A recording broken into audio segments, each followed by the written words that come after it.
네, 그런데 서울은 어린이집의 경우 초등학교와 달리 보호구역 지정 비율이 상당히 낮은 것으로 확인됐습니다.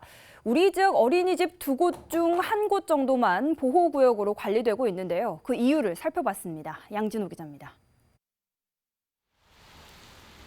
가파른 언덕길에 보행자와 차량이 뒤섞여 움직입니다. 과속 방지턱이 있지만 좁은 골목길을 차량들은 빠른 속도로 빠져나갑니다. 그런데 이 도로 바로 옆으로 어린이집이 자리 잡고 있습니다. 하지만 보호구역으로 지정되지 않아 과속, 주차 단속 카메라 등 안전장치는 전혀 없습니다.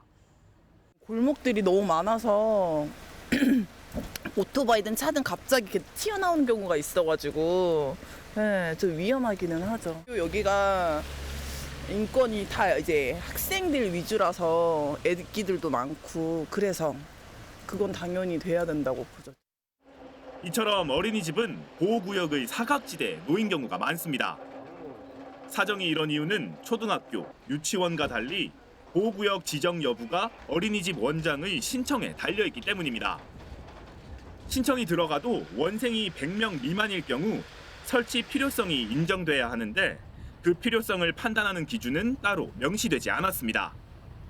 여기 같은 경우는 오면 다 갑자기 차도잖아요. 근데 저도 이렇게 여기서 애를 안고 이렇게 가잖아요. 그러면 갑자기 차가 오면 조금 당황하거든요. 의무적으로 설정하는 게 좋을 것 같아요. 어린이집 원장 선생님이 거기에 관한 어린이 보호구역에 관한 법을 모르실 수도 있잖아요.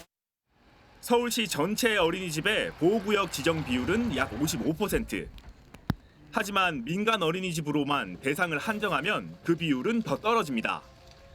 우리 지역 10개 자치구 중 어린이집이 가장 많은 강서구 역시 68곳의 민간 어린이집 중 24곳, 지정 비율 35%에 그쳤습니다. 하지만 국공립 어린이집의 경우 보호구역으로 지정돼 여러 안전시설물과 CCTV가 설치된 경우가 많습니다. 모호한 지정 기준 탓에 국공립, 민간 어린이집의 차이가 안전이 관련된 외부 환경에서 나타날 수 있는 겁니다.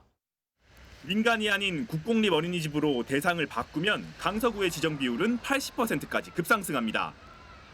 특히 국공립 시설의 경우 원생 100명 이하라도 보호구역으로 지정된 사례가 많습니다. 모호한 기준에 형평성 문제도 안전 문제도 제기될 수밖에 없는 어린이집 보호구역. 보다 확실한 기준과 관리 방안 마련이 필요해 보입니다. BTV 뉴스 양진호입니다. BTV 뉴스를 더 많이 보고 싶으시다면 여기 구독 버튼을 눌러주세요. 추천 영상도 누르면 바로 재생됩니다. 또 다양한 서울 소식을 보고 싶으시다면 휴대폰에서 가지 앱을 다운로드해보세요. 저희 BTV 뉴스를 시청해주셔서 감사합니다.